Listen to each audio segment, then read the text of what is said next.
Now is Air Force veteran and now a congressional candidate for Florida's 13th district. Paulina, great to have you back on the program. Thanks for having me. All right, so let's take a look at your campaign video. Grit, determination, love of country, conservative values, fight. That's what I learned growing up. I had to. I'm Paulina Luna, Air Force veteran, proud conservative Latina, warrior for our values, our Constitution, and our country. I'm sure as hell not a politician. I won't ever stand here and lie to you. On immigration, common sense is to first secure our border. But career politicians care more about getting reelected than doing the right thing. The stakes are high. But like you, I will never back down from this fight.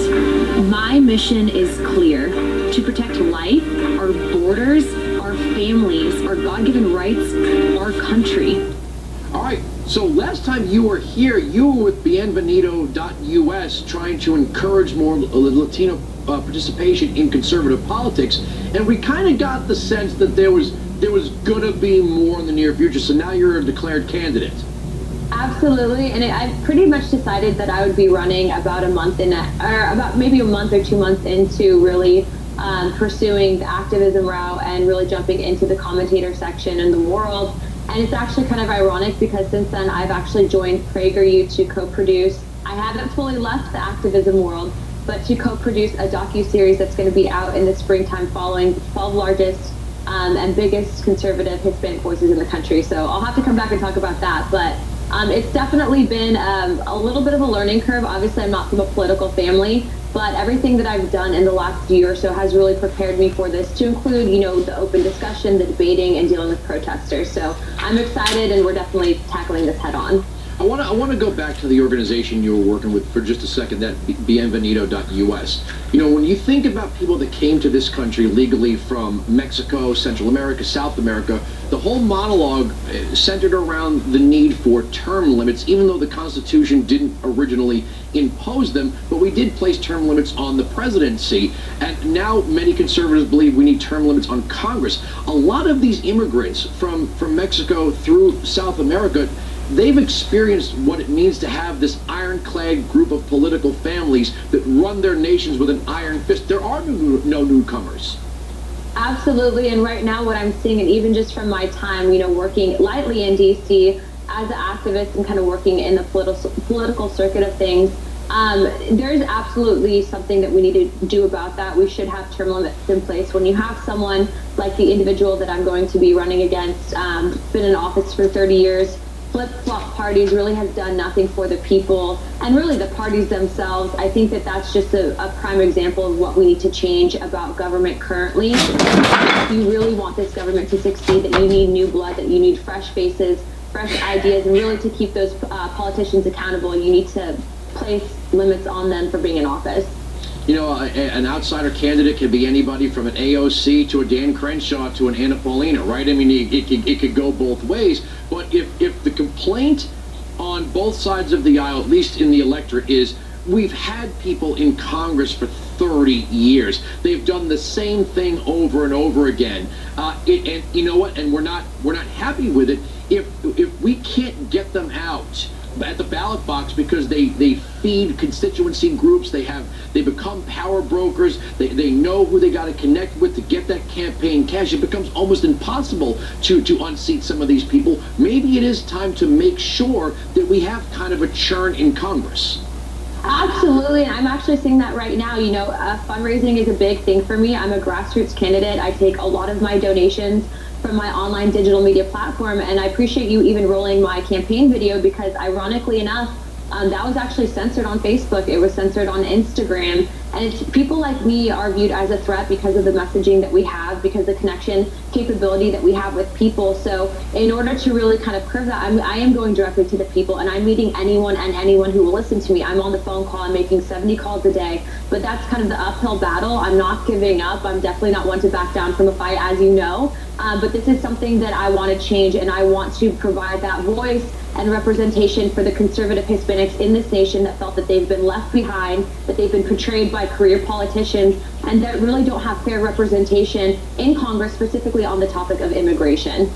You know, what's amazing about the immigration issue, and you've been very strong on immigration, and of course we applaud that, but you see on both sides, you see the Democrats want the open border, they want people coming in to get the free health care to justify the power to tax and redistribute. On the Republican side, you've got people that are answering to businesses that want the cheap labor. So 100%. 100%. I'm sorry to interrupt you, because actually that's one thing that people don't like to talk about, is that you have people that are encouraging cheap labor. In fact, with the ICE raid that took place in Texas, I mean, why weren't these businesses paying fines for hiring illegals and exploiting them and really not holding them to an American wage? And that's something that we need to talk about. Sometimes it makes people uncomfortable, because you're saying, okay, well, maybe I'm worried that if I speak out against this, I'm going against the establishment and I won't be reelected. But that's not what politics is supposed to be. You're supposed to be in office to serve the people, to do right by your nation, and to do the right thing. And unfortunately, people, again, are more concerned with getting reelected, being that position of power, and having that comfort instead of doing the right thing. And so I'm here. I know that there's probably a lot of people that are looking at me and saying, hey, we would rather have people that are taking big checks from, corporate lobbyists, but I'm not that person, and I've never been that person. And there's two types of people, those that can be bought and those that can't, and I'm the one that can't be bought. Well, look, I can only speak for myself, but I think most people at Blaze TV would agree. We're not here to answer the orders of the Republican establishment. And me personally, I don't care how many enemies I make in the Republican establishment. If I did, I would be talking to their chosen candidates and not outsiders like you. Thank you very much. And I will say this too. I mean, just kind of going along with that, here in Florida, they're definitely passing legislation, or attempting to pass legislation in the Florida House, talking about how they want to ban assault rifles. So I will be going and I will be testifying against a sitting Florida senator that's a Republican, in order to make sure that that legislation is not passed. We absolutely need to use our voices. I get this all the time. How can I get involved? You get involved by starting to stand up against things that are unconstitutional and not right. You know, it's also amazing. You take a look at President Trump. I mean, if you've ever fantasized about an outsider candidate, right, someone who has no friends and owes no favors in Washington, D.C., I think one of the things that the swamp and members of both parties despise about Trump is that he doesn't owe them anything, right? He can come in and he can take a position, and it doesn't really matter if they like it or don't like it, because he's not going to have to go horse trade with them. And that's what makes outsiders so threatening. That's what makes new candidates, upstart candidates like yourself, so threatening, is if you aren't making friends in Washington, if you aren't taking favors with the expectation of granting favors, you are kind of dangerous if you have no friends and owe no favors. Absolutely. And I think today I've been to Washington 4 times. 2 has been to attend the White House events, and then 2 other times I think one is going on your segment, and the other one is to go on Eric Bowling. So I'm definitely what people would consider outside candidate. I don't have families with political ties. We're not from a political family. I basically picked myself up by my bootstraps, joined the military, and I'm here now. But everything that I'm doing is for that interest of the American people. I am my own person. I am not going to compromise my values or what I stand for in order to get clout or notoriety. I think I've built a platform based on the fact that I've been honest and a very genuine person, and I don't anticipate on changing anytime soon. Not to mention, my 10-year anniversary was yesterday on Veterans Day, and my husband told me, he's like, I married you, no one else, so I don't expect to change anytime soon. Well, look, like if you're joining the military, you're not doing it to get rich. But you know what's amazing about some of these people in Congress, especially the ones that stomp their feet about income inequality? There are no poor members of Congress. It seems like the longer they sit there, the richer they get. They do, and it's kind of funny because they went after Trump for his tax returns, and you're kind of raising an eyebrow looking at these people.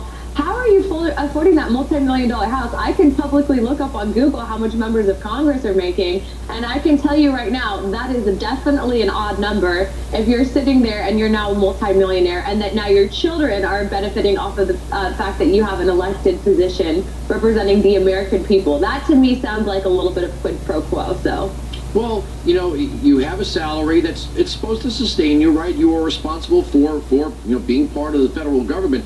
But it's amazing how some of these people, when you look at their financial disclosures, I mean, they're making tens of millions of dollars. Again, there are no poor people in Congress. Even the people that represent some of the lowest income districts aren't themselves poor. They're not even middle class. They're all rich. You know, I'll say this. I was recently in Queens, and I was in the Bronx, and I was doing an event in Alexandria Ocasio-Cortez's district for voter registration, and it was a walkaway event. And it was interesting because I went there, and for as much as someone talks about wanting to redistribute wealth, socialism, I mean, there are a lot of poor people, a lot of homeless people in her district. So it's kind of ironic when you're looking at a national scale of things, and then you go into these people's districts, you talk to the people themselves that are supposed to be representing and electing these people, and you just realize there's a disconnect. And a lot of people, what you'll see on television, a lot of what you'll see on social media, is to get that fire response for some form of notoriety. They're not doing it for the right reasons, and frankly, I don't even think that they want to fix some of the problems like immigration, because it gives them political talking points. It makes them more powerful. It really has their voters come out and invoke that emotional response. And so when you look at it from that perspective, sometimes it can get a little bit overwhelming, because you realize, okay, I'm taking on Goliath with this. But I think that the more that you speak up and do what's right, people will start to really recognize, they listen, and they're there to support you. So that's why I decided to run. That's why I'm doing what I'm doing. I do hope to help get immigration settled before I tip my hat. And, I'm not anticipating on being in Congress for the next 20 years. I'm planning on doing my job and then eventually, retiring quietly. And so I just thank you for everything that you've done to really give me a platform, because I need this help, and it's people like you that are really enabling that message to come out and give it to the American people. All right, so let me ask you this, and I've asked you this before. The media fawned over Alexandria Ocasio-Cortez, and they still do. She's young, she's Latina, all this stuff. But you're young and you're Latina, and I don't see. And let me put a little caveat in. I think conservative media is way better at opening the door to progressives and liberals to sit down for a civil discussion. I don't see MSNBC bending over to book you on their shows to get your perspective. No, not at all. And it is kind of funny that you bring that up, because what I've actually noticed is there's that censorship aspect, right? And so if the thing is if you check these box criteria, which I do, right? I mean, I'm Alexandria Ocasio-Cortez, the same age. I am Hispanic. I am, from a lower economic upbringing, and yet they won't give me the time of day because I don't mentally align with what they're trying to push onto the American people. And I think that they realize that if you were to stand up strong conservative Hispanic voices, or even strong conservative Black voices to these communities, they absolutely would lose their voting demographic. And that's really all it comes down to, right?